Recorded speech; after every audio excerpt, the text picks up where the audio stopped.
I'm not sure what I'm doing right now.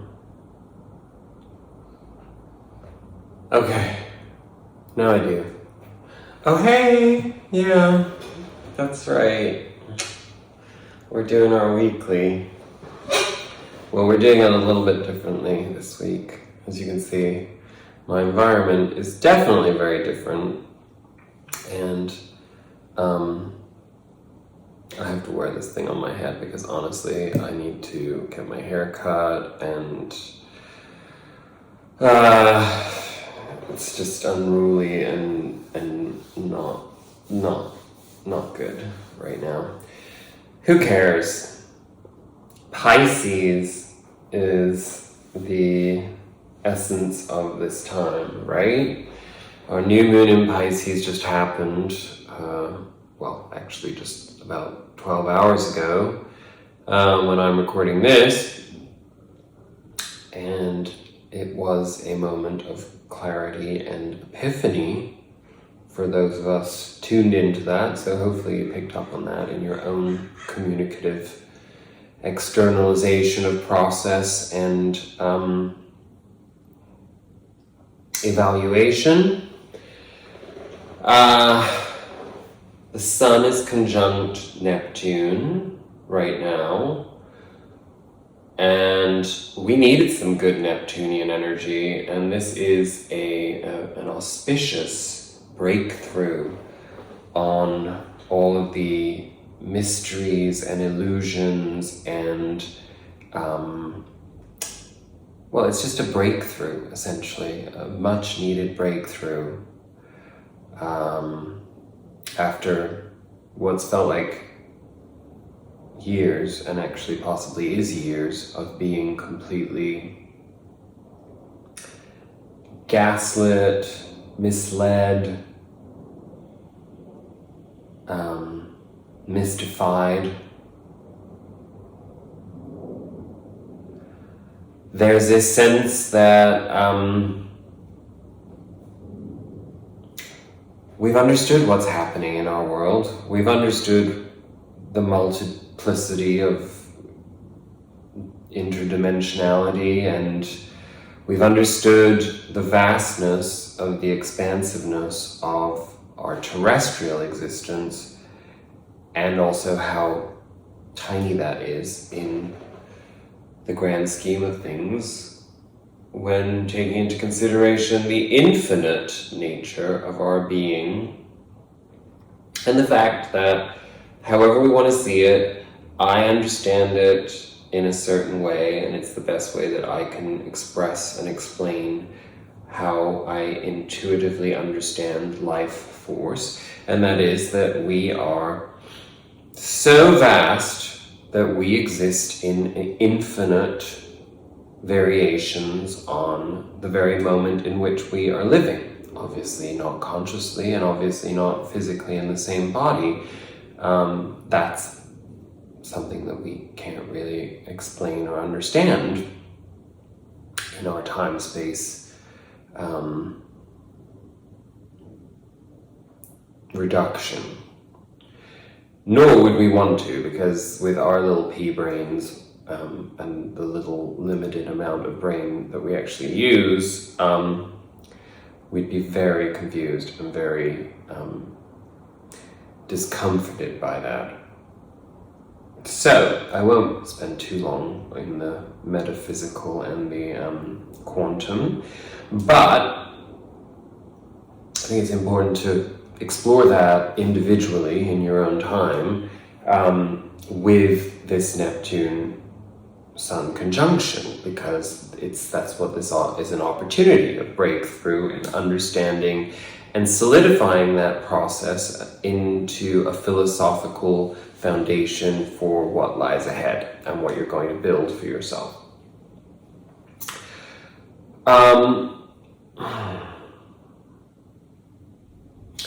This coming week, we also have Venus conjuncting the Sun.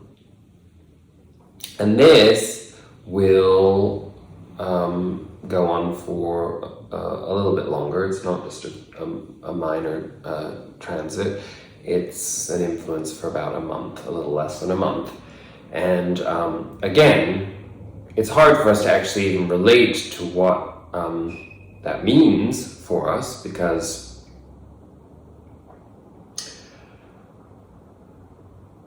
well, we had that Venus retrograde last year that went on forever, and that really fucked with our hearts and our sense of what we love and what we desire and what we find beauty in. Of course, with the social veil that fell upon Earth, that confusion was identified with restriction, imprisonment, being cut off from a source of love, light within. And this Venus Sun Conjunction is really coming back to give a giant middle finger, fuck you, to all of that dark Black Moon Lilith shit. And no offense, Black Moon Lilith, but honestly, I was happier when I didn't know about you. Of course, ignorance is not bliss, but it seems like Black Moon Lilith is constantly like doing a macabre dance, and I could do without that, as could probably you. But it doesn't really matter, because we're here, and we got to go through the dark and the light. It's just part of the process. One doesn't exist without the other, right? And we are in Pisces season, which is represented by those double fish things that are yin-yang and masculine, feminine, and, you know, perfect order of the combination of the two. So we have to be in both light and dark at all times. That's the very essence of being a human being, which of course gets spouted on about in the spiritual community in terms of this, you know, return of the divine feminine. And while I am, you know, in my human capacity, fully emancipated in my male physical body and in my feminist driven mindset, humanist / feminist, I also think it's very important not to correlate divine masculine and divine feminine with pussies and cocks, because that's not what it's about. And if you don't like my vulgarity, go suck a cock or eat a pussy, because I couldn't give a shit what you think if you're offended by such nonsensical, stupid things, because they really are of very little consequence to any of us. I don't have children watching this, so again, I have no moral responsibility to protect anyone's ears. It's really just to make light of the fact that we live in a society that is obsessed with pussy and cock, and yet we are completely controlled by this separation of the divine masculine and feminine within us, because it has been so sexualized and pornographied in our culture that we don't know how to make sovereign choices for ourselves in terms of our bodies, our spirituality, and our mind that have to all meld together, right? Well, again, Venus conjunct the Sun is all about reawakening that connection within that doesn't need to be expressed or explained through the conduit of social order and cultural definition. So take that.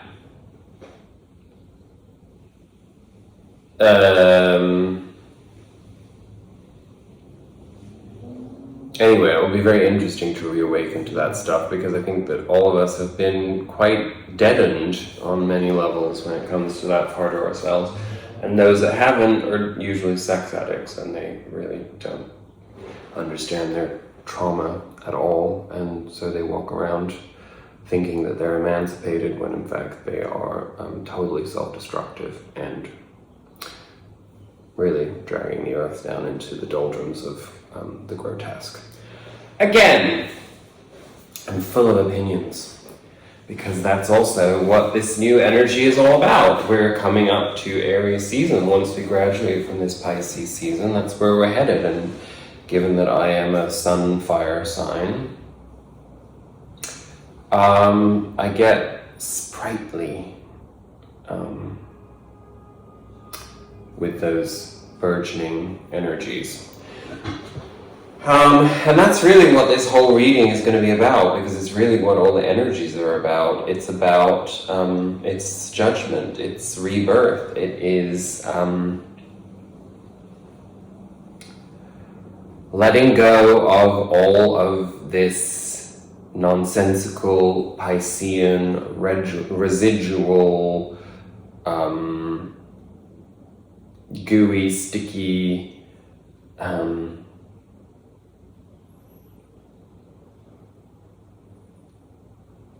restrictive baggage that, of course, we see each other weekly, right? So of course we talk about these things. It's not as if they're going to disappear from one week to the next.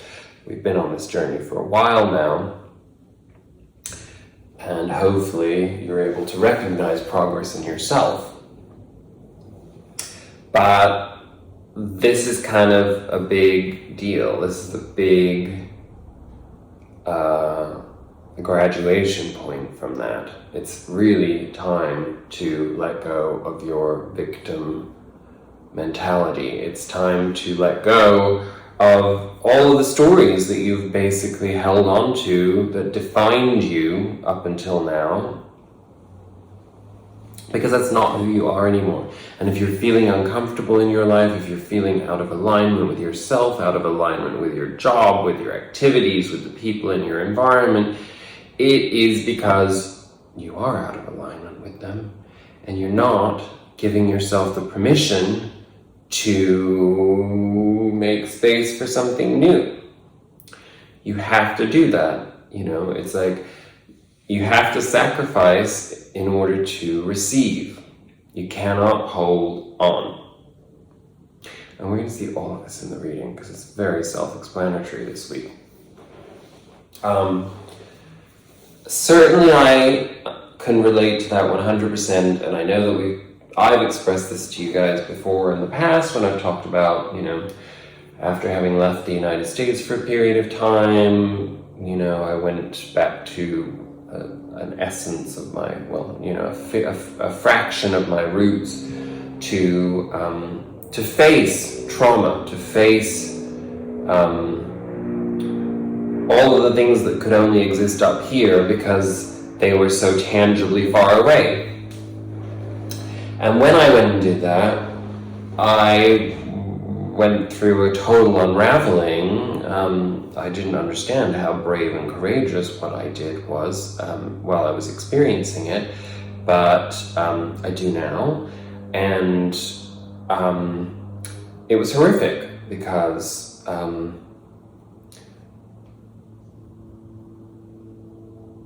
when we project onto other people what they, what roles they play in our lives, mostly by societal definition and therefore expectation, and then we've held on to that illusion, and there's been, time and space separation, and then you go and you actually share time and space with those people and those energies and those things. There's some serious quantum leaping that took place in my life that was essential but very dark. I'm not going to go into any of that. You already know that stuff, most of you. But of course that led to a greater awakening in other ways, and more of a steadfast, solidified confidence in the way that I have come to understand the journey of life. And why was I telling you that? Oh yeah, because when I came back, to the United States, then in rebuilding my life, of course then there was another past that needed to be confronted and integrated or eliminated. And some of those growing pains have been ongoing, and for some strange reason it's been very difficult for me to let go of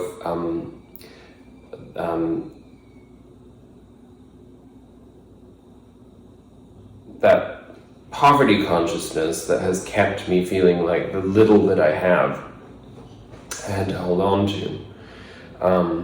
But I am living proof that when you let go of things, new opportunities, new experiences come into place. And usually also new people come into our lives. Of course, because of this ridiculous period of time in history, we have all voluntarily disconnected from one another just at the moment when we most needed to be connected. Why? Because we're retarded, and I'm sorry if that offends you too as a term, but honestly, I'm not talking about handicapped people here. I'm talking about us as a collective. We are retarded. Because we don't question anything, and we just accept everything, and we don't want inconvenience, and we will just toe the line for a little bit of alleged peace, and when in fact all we're really doing is killing ourselves. But that's for another video, or maybe never. Regardless, all of the things I'm expressing to you right now, while they may seem a bit haphazard and in their autobiographical nature, are actually the very foundation points of this energy that we're about to come into. So that's why I'm sharing them with you. You probably will feel, stirred up by that disconnect and what it's brought out in you, and what you've come to understand you're lacking, and what you feel, where you feel pain, where you feel emptiness, where you feel confusion, where you feel loss, lack, hope, drive, sensation of any kind.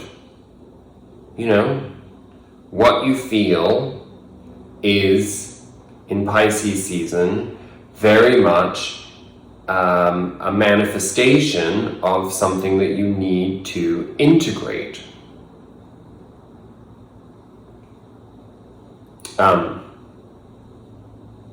Anyway, okay, let's get into this reading, because otherwise I will just ramble forever. And nobody wants that, right? Okay. Sacred Destiny Oracle card of the week. Again, pretty much on the nose there, right? Change. Take that image in, because I'm not going to hold this card up for much longer. It goes with the colors, doesn't it? Okay, I'll hold it up again. It bleeds into my top. Thanks, universe. Okay, what does change tell us? Dancing clouds. Throughout time, people have looked to the heavens for signs, and in the ever-changing movement of the clouds, they have seen shapes and forms that seemed to be direct messages from the Creator. Clouds are shapeshifters. Their essence is the same, but they can change from mist to rain to ice to snow to water.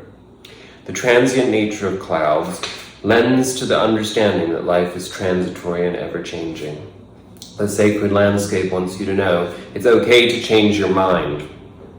It's all right to change directions. You do not need to be consistent. This is the time to put the needs and expectations of others aside and listen to the beat of your own drum. You don't need to follow tradition. Create your own traditions.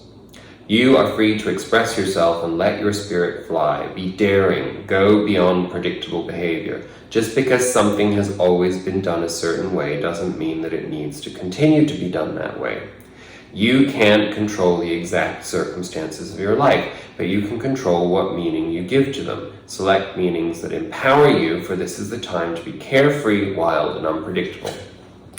And I'm glad that we read that card just now, because that's exactly what I failed to follow through on when I was doing my biographical rant just before, and that is that, to finish that story off, I'm back at not square one, I'm back in that position, and I think it's the final manifestation of that, where after being in this very inward, contemplative, introspective kind of retracted perspective on life, I started to feel the need and the desire to externalize again, and in the process realized that all the people that I was holding on to in my life really just don't fit in my life at all.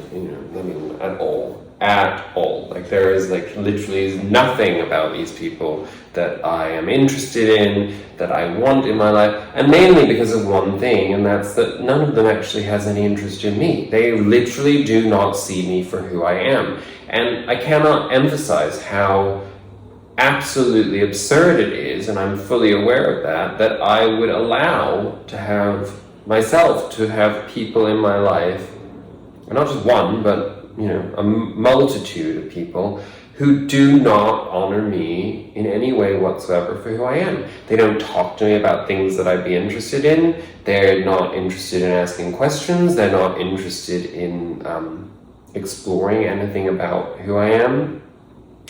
They just want me to fit into their mundane little boring, dull, pathetic lives that go no further than the prescribed standards of the trajectory that goes from birth to death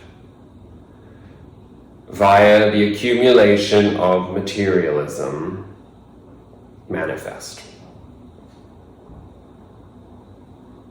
And when you don't live your life that way, when you have idiosyncrasies and eccentricities that define you as unique and separate in that way,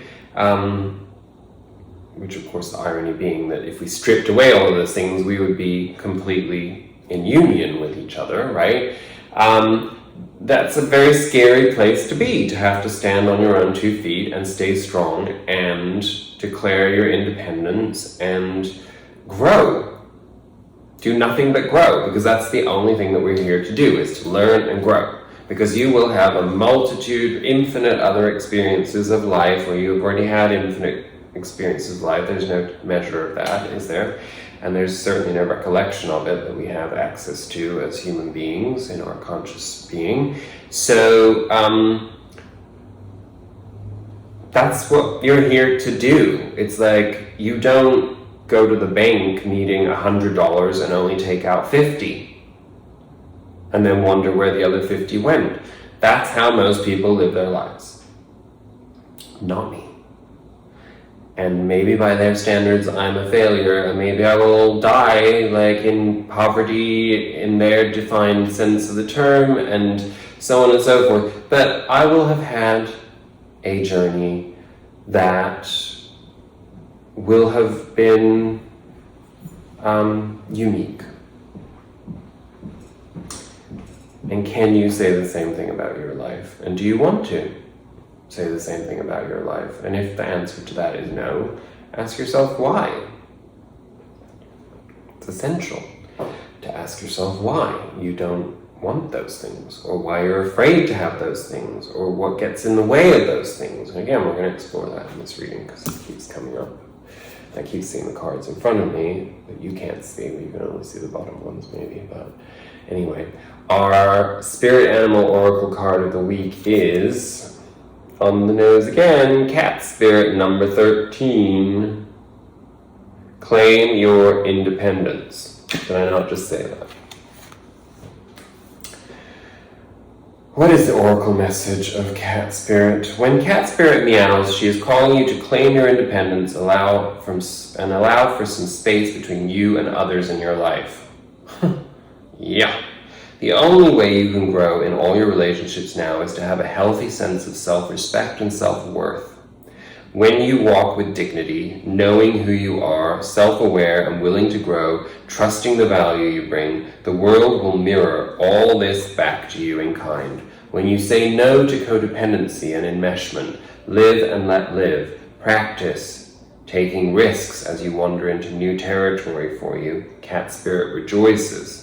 She is here to urge you to let your independent spirit roam free. This may be the time you are facing some unpredictable situations. Are you hesitant to take a risk, too cautious to jump into something new because you fear you can't trust yourself? Cat Spirit is saying, go for it, because you will land on your feet. If nothing seems to be going according to plan, there is no reason to worry. Cat Spirit loves to mix it up, and these seeming upsets will actually bring you some wondrous and unexpected opportunities. Get ready to pounce, as you may be called to jump into something new at a moment's notice. At this time, your instincts are keen and your intuition is sharp. Remember, even a temporary failure can lead to a spectacular success. So embrace the adventure. You are sure-footed and you can trust yourself. Again, no need to go any further into that. It's self-explanatory. And just to give even more calibration to that message, well, I guess I'm going to have to dip for a second. Excuse me. Okay, that was interesting. Fork in the road. I guess it needed that drama of me falling off my chair. Because that is a fork in the road. Also, what's the number? Number 13. So that's 2 13s. Interesting. I need a sip of water.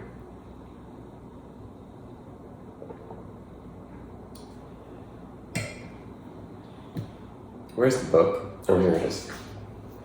Okay.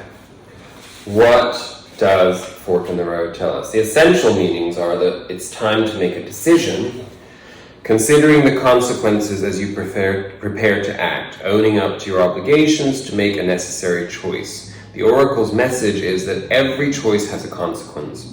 You've arrived at a fork in the road and are being asked to come to a decision. Will you further your dreams by choosing left or by choosing right? Will you take the road less traveled or the one well worn by others who have come before you? This is your choice and yours alone to make. Circumstances and other people will not make it for you. Be present and do not avoid this junction, for it is an important crossroads. Take heart, as no matter which path you choose, you will have a rich and meaningful experience. Right? Because that's like what I just said. It's like that's what we're here for, is to have experiences, to learn. You know, we can't just sit in our safety and comfort. That's not what life is. And if we can't leave our homes, if we're not mobile, if we're limited in terms of our movement, we're not limited in our minds to create experiences. You know, you may not consider yourself a writer. You may not consider yourself, you may be camera shy. You may be, you may not trust your creative instincts, but unless you try to create something, how will you ever know? When I first started doing these videos, I wasn't comfortable on camera. I felt ridiculous talking to, an imaginary person out there. I mean, I know you're there, but it took me understanding movement beyond time and space to get that, there's a complicity there without having to literally be, present simultaneously in the same experience. Apply that to everything in your life and expand. Give yourself the opportunity to do something different, bigger. Challenge yourself. You may not feel like telling your story, but other people may want to hear it,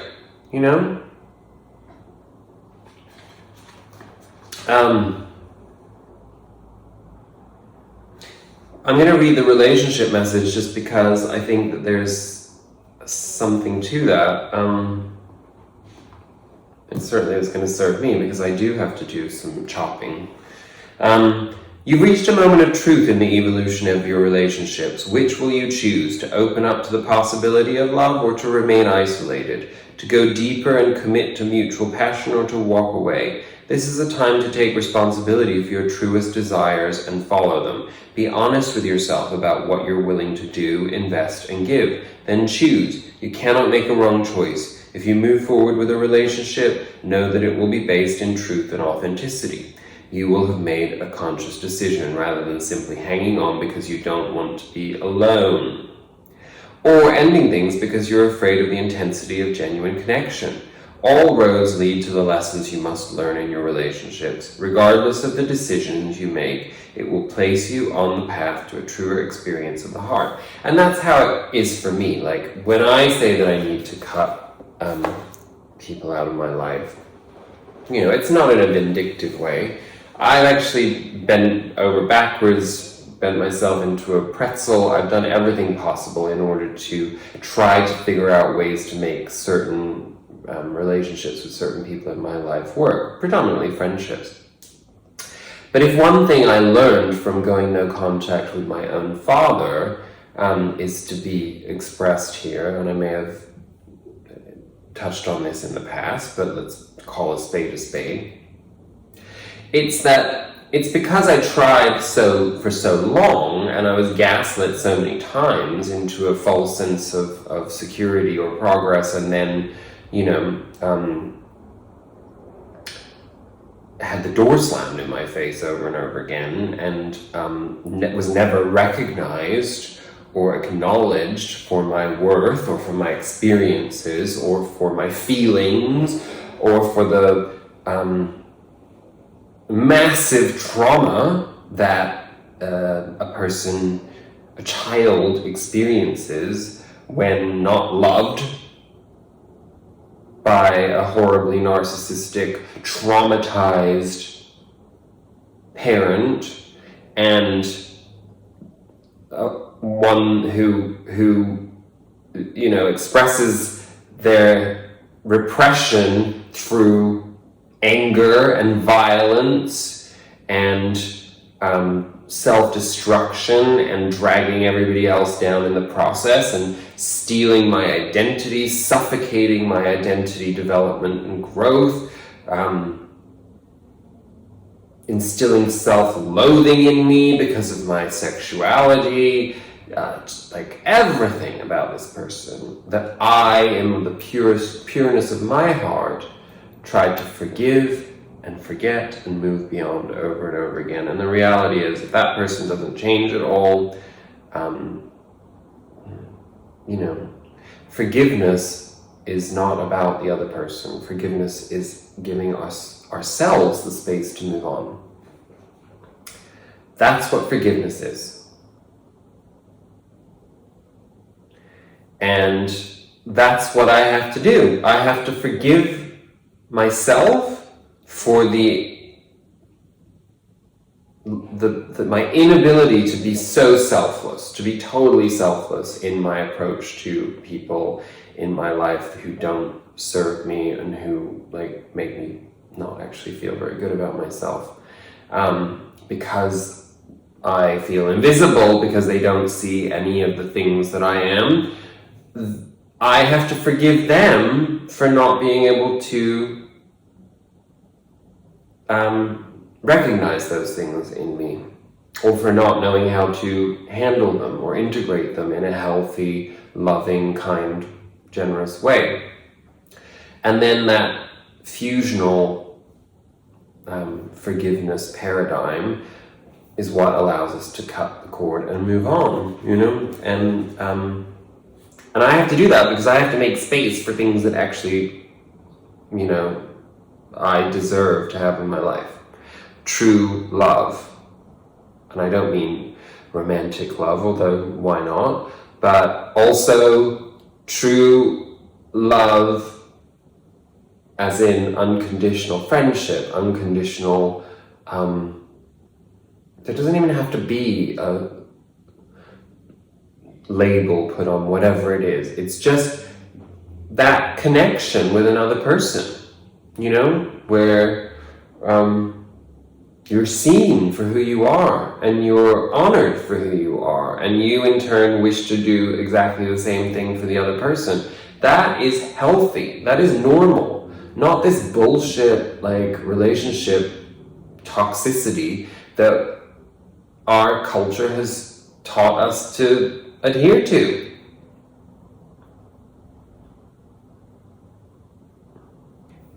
It's as simple as that.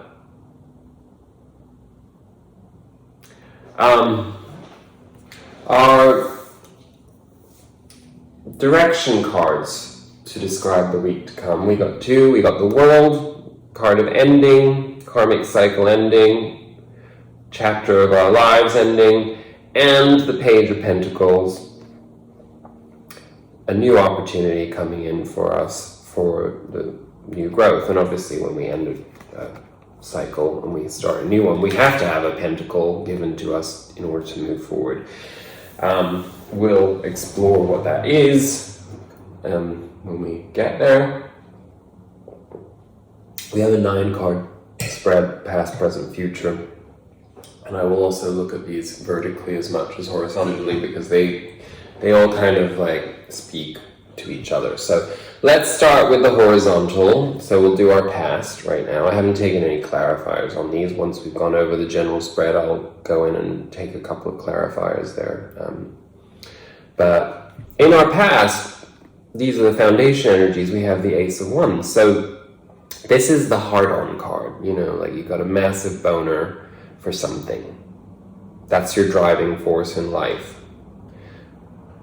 Again, no gender limitations here. So if you have a vagina, you can still have a heart-on. It's up here, not down there. So the Ace of Wands, passion. It's that feeling that's been there, brewing, like I want something new, I want to experience something different, I want to feel alive, I want to feel like the connections that I have with other people give me a sense of being alive. Thrust forward into the unknown with excitement and stimulation and endurance and desire and surrender and acceptance. But that's mental, you know, this is an inspiration. It's like, it's what flows through us metaphysically. And life has given us a little cup of faith, a little taste of like maybe what we'd like, but you know, because it's in our underlying past energy, it's kind of like, the offer's there, but it's not really quite what we wanted, but it's sort of shifted us into a perspective of maybe contemplating more what we do want, because without the things that we don't, when we're confronted with seeing the things that we don't want, we get offered things that we don't want, that gives us the opportunity to fine-tune an understanding of what we do want, right? But, of course, the process that comes from that, you know, you have to be in this strength, you get given this divine strength in order to see yourself through, because otherwise you just throw your hands in the air and surrender and like give up and stop living, right? So it's a good thing that we have that in our underlying energy, because it means that that Ace of Wands was harnessed, anchored into some kind of tangible drive forward. So that's where we're at. Of course, with that strength and with that drive and without the right opportunities, what is going to happen? We go into our present energy. The Five of Wands. This is boundary battles. This is knowing how to take ownership of what we want and what we don't want, and knowing how to express it, knowing how to set those quiet boundaries, and perhaps in this energy, particularly because of Mars and Gemini, it's not so repressed. It's not so quiet. It's not so harmonious. It's not so intellectual. It tends to come out in a kind of way, if that makes sense. What this leads to is the Ten of Wands in reverse, which is very much, I think, what most of us are feeling right now. And that's why I'm looking forward to this Venus conjunct the Sun energy, because I think that's going to drag us out of this. This is the remnant, this is the tail end of the dark side of that Neptune like it's being eradicated by this conjunction with the sun too. So this is us finally moving beyond those burdens. And we've seen this in our recent readings. The Ten of Wands has come out like a couple of times. And I can't remember if it was upright or reversed, but regardless, you can see, they're two sides of the same coin. But because this is in our present, it's actually at the center of our spread. The way I would interpret this is that we're very much at the point where we're ready to put those fucking ones down and stop making life so difficult for ourselves, right? You gotta put those down so that you can pick up something new. So that's what's happening. I will clarify that one. And what gets in our way in our present? Of course, the yucky Eight of Swords and the yucky Four of Cups. Both energies that we've just talked about. Again, when we hold on to things that don't serve us, we inevitably get stuck in the Eight of Swords energies, where we don't feel good enough. We feel like we're past our prime. We feel like we're restricted as a result of our experiences, as a result of, very often ideas and thoughts that society has taught us. This is a psychological prison. And this is the subsequent manifestation of that psychological prison, is that, we can only focus on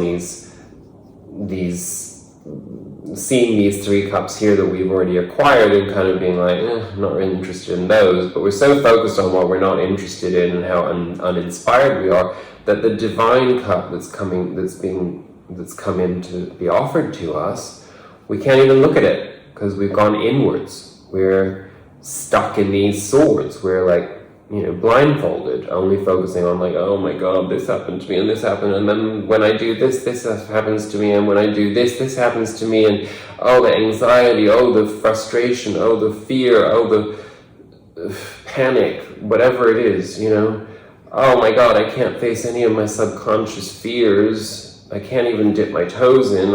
I'll drown,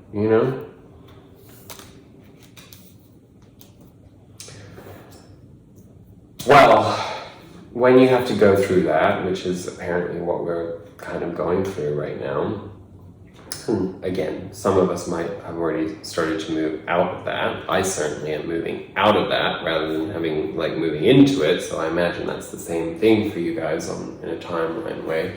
The good news is that we step out of it through, this is our near future energy, we have the Seven of Swords reversed. So this is actually, having looked at these ideas, these thoughts that get in our way, and facing them openly, courageously, in ownership, without caring what anybody else thinks, but doing it in a public way so as to be defined by this. Our liberation comes from being in the position to say, you know what, I am too self-conscious, or I have been too self-conscious to, take off my shirt at the beach or the swimming pool, let's say. I'm giving a really silly analogy, but it hopefully will help. And this is like being in that energy of saying, oh, and there's all these cute guys or these cute girls that I really want to impress. And if they see my body, they're not going to like me. They're going to laugh at me and I'm going to feel ostracized. Well, first of all, why the fuck do you care? Because if that kind of a person, then they're probably not meant to be in your life. And why are you feeling like that? Why are you uncomfortable? Well, first, I can tell you why, because I feel that way all the time, because there's a little, injured ego fat boy or whatever that's inside. So, here, right there, my body, on camera, there you go. Do what you will with that. I don't really care. But it's that. it's like being able to confront that, you know? Being able to just like let go of those things that, you know, I'm fucking 45 years old. I'm not going to be in judgment of myself for feeling that way, but I am capable intellectually and emotionally of being able to say to myself, no, I am just who I am. I don't care if other people cannot accept me. I would love for people to accept me, but I don't care if they don't. I'm certainly not going to let that stop me from moving forward on my own journey, right? That's what the Seven of Swords is in reverse. It's no longer feeling like we need to sneak through life. It's being able to give ourselves the fullness of our honest acceptance. And when we accept, we can release. Much harder said than done. No, much harder done than said. That's what I meant to say. You know, Freudian slip there. And this is an epiphany. I mean, obviously probably not taking your shirt off. I mean, it could be, for some people, that literally is the case. That some people cannot leave the house because they live in this energy so much. We've all been there. We've all been in that tumult between these energies. And when we're younger or immature, that can paralyze us in our lives. The Judgment card says, let it go, thrive, live, let it happen. Just live honestly, directly, authentically, in love, in self-acceptance, and you will thrive. The universe will provide. And you'll be reborn. You'll feel reborn. Your energy will radically alter. And you come into, what is this? This is the crown of Pisces. The cups are emotions. The cups are water signs. This is Pisces, King of Cups. The fact that we get this as we come up to the spring equinox, and we get to celebrate the real astrological new year with Aries season, which will begin at the end of this coming week. Solstice will, equinox will take place at that moment. That's a success card. That's the universe coming in to say, you're gonna get this. You're gonna do this. You're gonna win.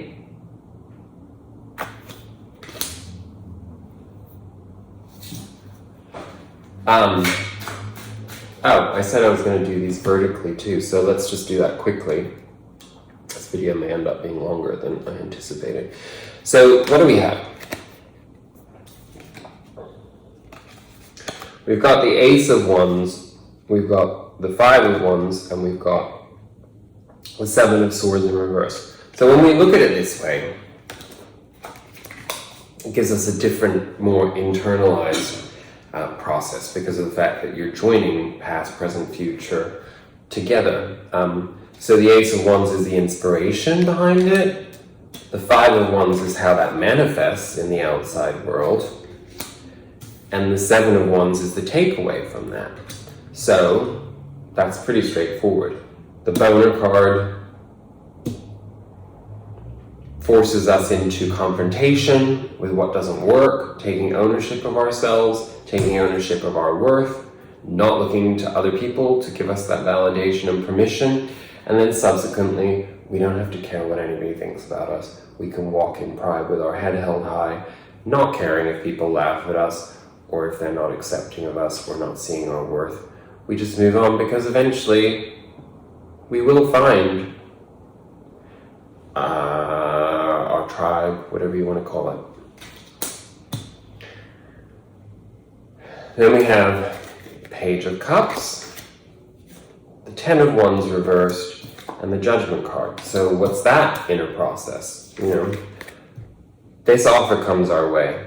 It's a bit of a meh kind of energy. We're not that enthralled by it, but we're in learner mode. We're accepting of it being just sort of a little blip on the radar of something that awakens a need to define what we want, perhaps more.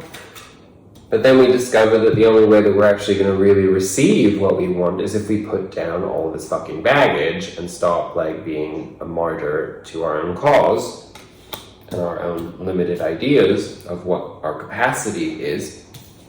And then God, universe, steps in to rebirth us and to give us opportunities for all those things that we never thought that we could be or have. So these are more like the divine, metaphysical processes. Because as we've talked about before in the Chariot card, it's that idea that the divine masculine and feminine come into alignment to create the movement forward, but it's like it has to come in as experience, then go into our subconscious mind, be processed, and then come out in order to create new experiences to continue that constant cycle of growth upwards, right? Then we have the inner manifestation for our past or foundation of the Strength card. That's infinite power. That's understanding the infinite flow between the master and the beast, because we are both. That's our ego, just in case you didn't get that part. And when that strength takes a blow, what happens? Or when we feel antagonized, we can fall into this poverty consciousness, emotional poverty consciousness of fear and self-denigration and self-restriction and self-canceling. That's cancel culture too, you know? Because let's be honest, cancel culture comes from self-loathing, because we're always trying to tear everybody else down for being different. It doesn't mean that somebody's right, but you can't cancel someone just because they're not right. That's stupid. Remember that when you're looking at the ridiculous world that we live in today. Plus, nobody's absolutely right or absolutely wrong. So, grow up, learn to hear different opinions and different perspectives, and honor and respect them with your own intellectual process, and you'll come to your own conclusions. Nobody is force-feeding you anything. Grow up, world. Sorry about that rant. And the Four of Cups. When we're not in our strength, this is what we become. Petulant little ungrateful shits. But we work through that, and we come out of it the master of our emotions. You have to be in this energy to eventually get to the King of Cups. Does that make sense? I mean, I'm sure you've probably been on that trajectory yourself. If not now, at some point on the journey. And I'm pretty sure even now, because it's more or less an ongoing process until you're completely enlightened, and none of us is there, or will be there anytime soon. Or probably ever in this actual physical expression. Okay, what should I clarify? I'm going to take a clarifier on that Ten of Wands, please. Spirit, can we have a card on that? Because, I mean, I guess it's self-explanatory. I guess we wouldn't really need one, but in fact, do we really need a clarifier or any of them? I'll just let it see if it wants to give us a clarifier from these, and if not, I'll move on to the Osho Zen Tarot for a card or two. I don't really feel like it wants to get any clarifiers. No, it's just, it's all been self-explanatory, isn't it? Yeah. One more shuffle and then that's your last chance, Spirit, so I can't force anything, can I? I mean, they're sort of loose. That was just the Ten of Wands. So 10 of Wands on a 10 of Wands wouldn't have been very interesting, would it? Okay. Well, that's, okay. Oh, there's two. Well, that's pretty nice. The High Priestess and the Empress? Is that? No, Temperance. So, well, we know that song and dance of the Temperance card. You know, you have to find that balance constantly. You know?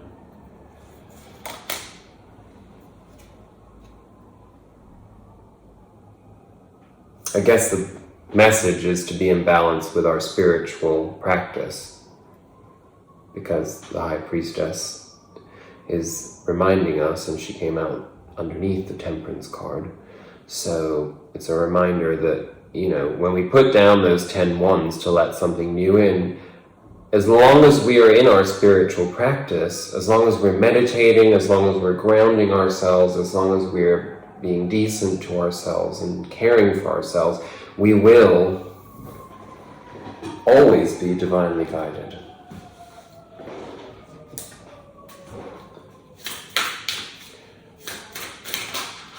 Can I get an Osho Zen Tarot card on the King of Cups as our outcome? I think that's all we need this week. One card.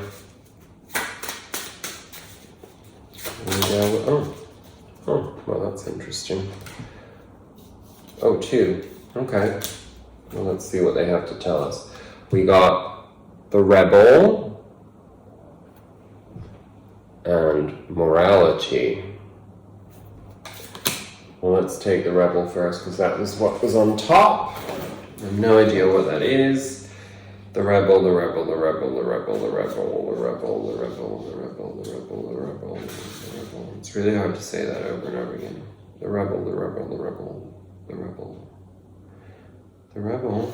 What is it? Oh, it must be. Where? I can't see. The light's really weird today. Oh, no, it's right there. Okay. The Rebel is... Wait, is the Rebel a Hierophant? Or the Emperor? I don't know. Anyway, page 10, I guess it'll explain itself regardless, right? Always does. Okay. The powerful and authoritative figure in this card is clearly the master of his own destiny. It is the Emperor, by the way. On his shoulder is an emblem of the sun, and the torch he holds in his right hand symbolizes the light of his own hard-won truth. Whether he is wealthy or poor, the Rebel is really an emperor because he has broken the chains of society's repressive conditioning and opinions. This is so good, this message, and it suits this so perfectly. I get excited when that happens. It always happens, but I still get excited by it. He has formed himself by embracing all the colors of the rainbow, emerging from the dark and formless roots of his unconscious past and growing wings to fly into the sky. His very way of being is rebellious, not because he is fighting against anybody or anything, but because he has discovered his own true nature and is determined to live in accordance with it. The eagle is his spirit animal, a messenger between earth and sky. The Rebel challenges us to be courageous enough to take responsibility for who we are and to live our truth. People are afraid, very much afraid of those who know themselves. They have a certain power, a certain aura, and a certain magnetism, a charisma that can take out alive young people from the traditional imprisonment. The Enlightenment man cannot be enslaved. That is the difficulty, and he cannot be imprisoned. Every genius who has known something of the inner is bound to be a little difficult to be absorbed. He is going to be an upsetting force. The masses don't want to be disturbed. Even though they may be in misery, they are in misery, but they are accustomed to the misery, and anybody who is not miserable looks like a stranger. That's the need to cut them off and get rid of them, right? The enlightened man is the greatest stranger in the world. He does not seem to belong to anybody. No organization confines him, no community, no society, no nation. And, you know, that's a difficult part of the spiritual journey, is that a lot of people can't accept the aloneness. you know, they can't see the value in the aloneness, you know. We walk alone, and then we get accompanied by beautiful kindred spirits along the way, sometimes consistently, sometimes inconsistently. But the beauty in life is to be in perfect alignment with your aloneness, to find your happiness in that. And the rest is icing on the cake, right? No matter how ephemeral or lasting it is. So I think that's very self-explanatory, and the fact that the morality card came out with that, I think will give us a little bit of an insight into what part we are transcending in this upgrade. The Queen of Cups. So, no. No. The Queen of Swords. Sorry. Queen of Swords, 66. Okay, so that means don't fuck with us this coming week. Or ever in the future, right? Not everyone is coming to the future. Morality has restricted all the juice and energy of life to the narrow confines of her mind. It can't flow there, so she really has become a dried-up old prune. Her old manner is very proper and stiff and severe, and she is always ready to see every situation as black and white, like the jewel she wears around her neck. The Queen of Clouds lurks in the minds of all of us who have been brought up with rigid ideas of good and bad, sinful and virtuous, acceptable and unacceptable, moral and immoral. It's important to remember that all these judgments of the mind are just products of our conditioning. And whether our judgments are applied to ourselves or to others, they keep us from experiencing the beauty and godliness that lies within. Only when we break through the cage of our conditioning and reach the truth of our own hearts can we begin to see life as it really is. Bodhidharma far transcends moralists, Puritans, so-called good people, do-gooders. He has touched the very rock bottom of the problem. Unless awareness arises in you, all your morality is bogus. All your culture is simply a thin layer which can be destroyed by anybody. But once your morality has come out of your awareness, not out of a certain discipline, then it is a totally different matter. Then you will respond in every situation out of your awareness, and whatever you do will be good. Awareness cannot do anything that is bad. That is the ultimate beauty of awareness, that anything that comes out of it is simply beautiful, is simply right, and without any effort and without any practice. So rather than cutting the leaves and the branches, cut the root. And to cut the root, there is no other method than a single method, the method of being alert, of being aware, of being conscious. So, I'll be like cutting those fucking roots. With love and compassion and empathy. No, seriously. All of this made perfect sense to me. I hope the same can be said for you. I like our little readings. I feel as though they're very tight these days. They just kind of come together. And that's kind of how I'm feeling in general in my own life. I hope you like my palm tree that I have recently acquired. I'm sandwiched between my lamp and my palm tree, and it's very minimalistic, but it suits me right now. I love you. I wish you a fantastic week to come. I know that you're going to be blessed on every level because these energies, particularly that Venus conjunction with the Sun, is going to be transcendental. So experience it as such and be open to love. First to yourself, right? I love you. Bye.